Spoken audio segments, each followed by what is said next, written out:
Eu, eu tenho acompanhado muito a discussão da Política Nacional de Prevenção e Controle do Câncer, e um dos pilares é a reabilitação para o paciente oncológico também, que até então não se falava sobre isso.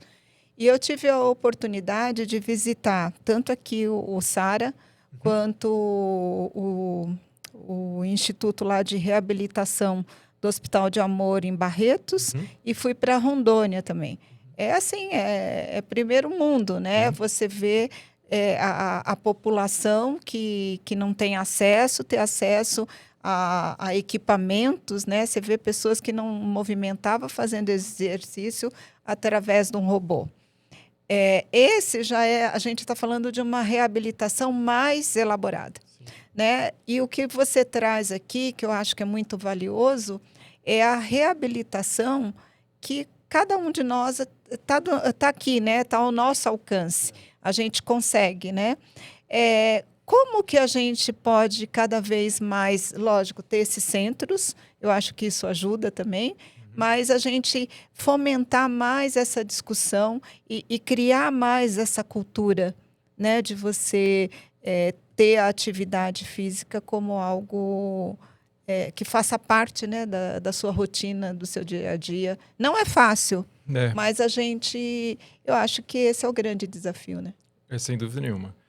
Eu tive o prazer de trabalhar no SARA durante muitos anos, e uma das coisas que eu aprendi é que a reabilitação não é deixar o paciente dependente. A reabilitação é um período que você vai ensinar ele a ser autônomo. Então, assim, por mais difícil que possa ser, e às vezes é muito difícil, a ideia é que o paciente fique ali num ambiente mais ou menos controlado, em que ele aprenda a fazer as coisas e faça sozinho. A reabilitação é muito isso. Então, assim, é o que eu falei das fases da reabilitação, quando a gente fala passa da fase 3 para a fase 4, é justamente isso, a pessoa ficar independente.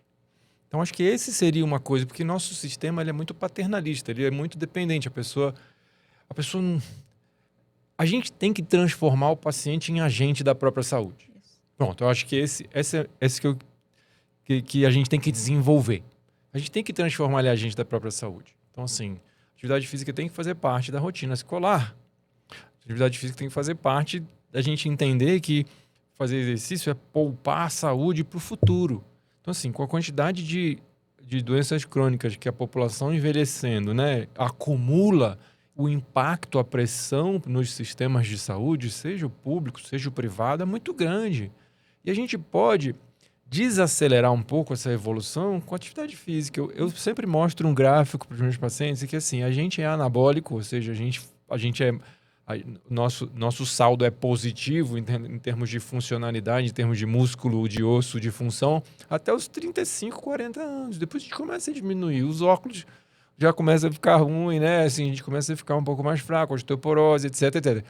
Então a gente acelera esse declínio quando a gente fica muito doente. O Covid mostrou pra gente isso. Mas a gente desacelera isso fazendo atividade física. Não tem outra forma da gente desacelerar esse declínio. Então, assim, eu falo para os pacientes, a gente poupa dinheiro para envelhecer, né? Faz aposentadoria. A gente tem que fazer a aposentadoria da saúde. Então, músculo é aposentadoria da saúde, capacidade funcional é aposentadoria para ficar velho, né? Porque a gente vai perder função. Tá lá no contrato, você assinou quando nasceu. Então, a gente tem que tentar mudar isso, assim, de forma que se a pessoa for agente da própria saúde, ficar menos dependente de um sistema, aí talvez a gente possa começar a mudar o jogo, né?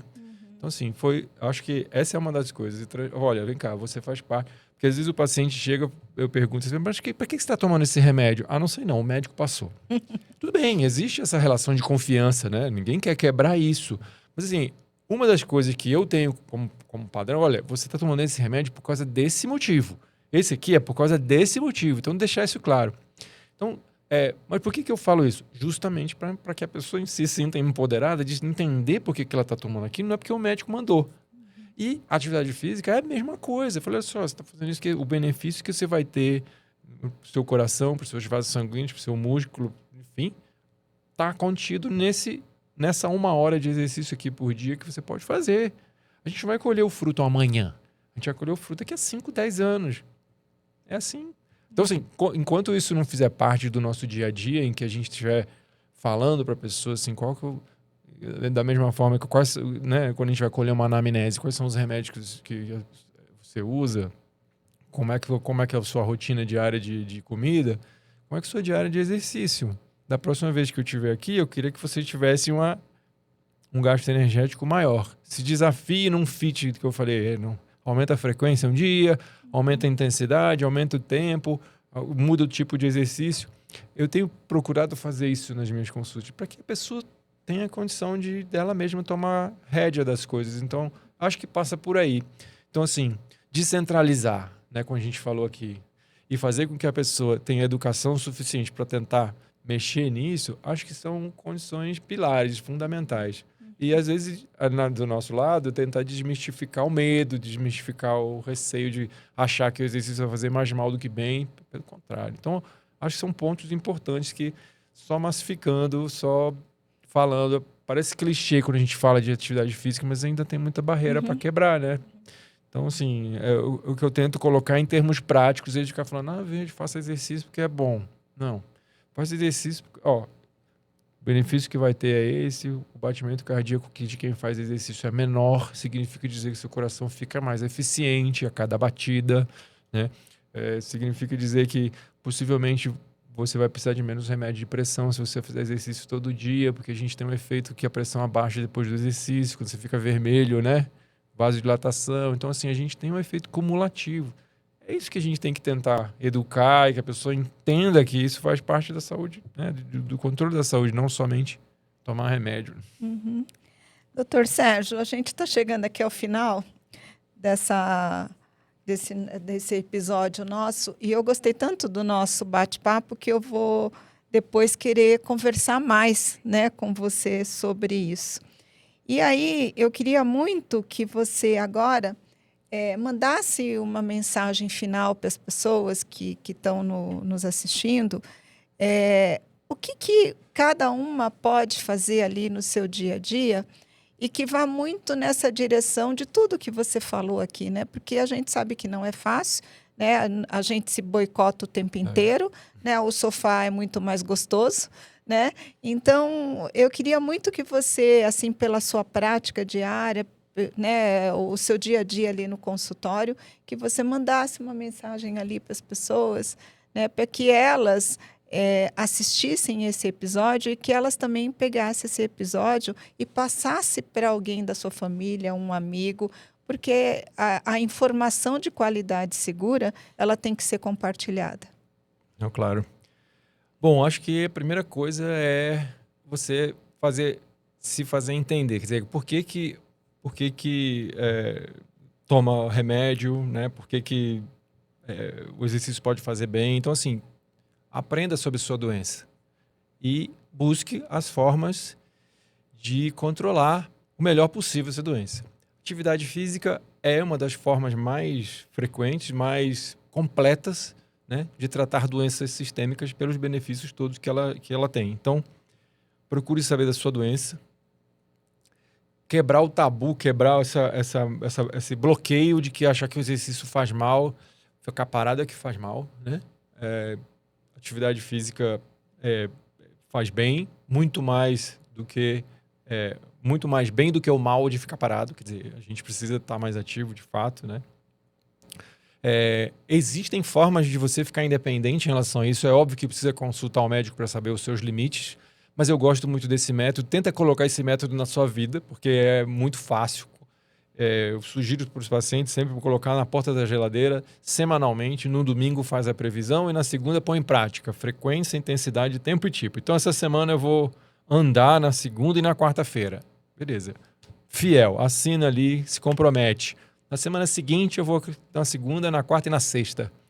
Na outra semana eu vou, em vez de 20 minutos, eu vou caminhar 30 minutos. E assim vai subindo. A OMS sugere 150 minutos de atividade física moderada por semana, pelo menos. Então, acho que essa é uma meta boa. Então, dá meia hora, 5 dias por semana, atividade moderada. Então, saiba da sua doença, participe dela, né? Tenta se conscientizar que fazer atividade é muito mais seguro do que ficar parado, né?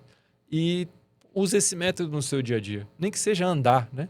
8.000 passos por dia, esses reloginhos ajudam a medir. compete um pouco lá com a sua família. Tem vários aplicativos que têm essa competição. Às vezes, isso estimula a pessoa a participar mais. Essa semana eu fui melhor do que você. E a semana que vem você vai ganhar de mim. Enfim, isso ajuda. É saudável isso. Então, da mesma forma que a gente guarda dinheiro para envelhecer, a gente precisa guardar a saúde para envelhecer. Porque a gente está vivendo mais e precisa não só viver mais, mas viver melhor. Né? Sim. Doutor Sérgio, eu quero agradecer muito, né, por você estar aqui, compartilhar tanto conhecimento e de uma forma tão humana e tão simples, né? Então, eu agradeço e eu vou cobrar outros episódios, porque eu acho que a gente tem que sempre trazer esse tema para o nosso dia a dia, né? E com isso, eu vou encerrando esse episódio. A medicina avançou, os tratamentos evoluíram, mas existe uma parte do cuidado que não pode ser terceirizada. A reabilitação exige presença, disciplina e, acima de tudo, escolha. Foi o que o doutor Sérgio acabou de nos falar.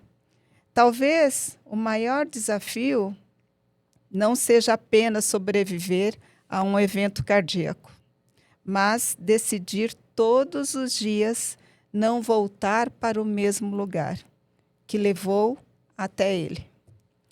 Cuidar da própria saúde não é um ato pontual, é um compromisso contínuo.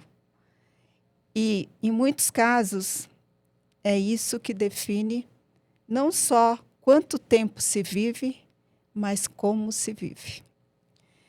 É por isso que o Lado a Lado Cast existe, para caminhar com você, mas também para te ajudar a fazer escolhas mais conscientes. O episódio já está no ar. Fica com a gente, curte e compartilhe. Informação de qualidade, informação segura, ela deve ser compartilhada. Muito obrigada e te encontro no próximo episódio. Obrigada.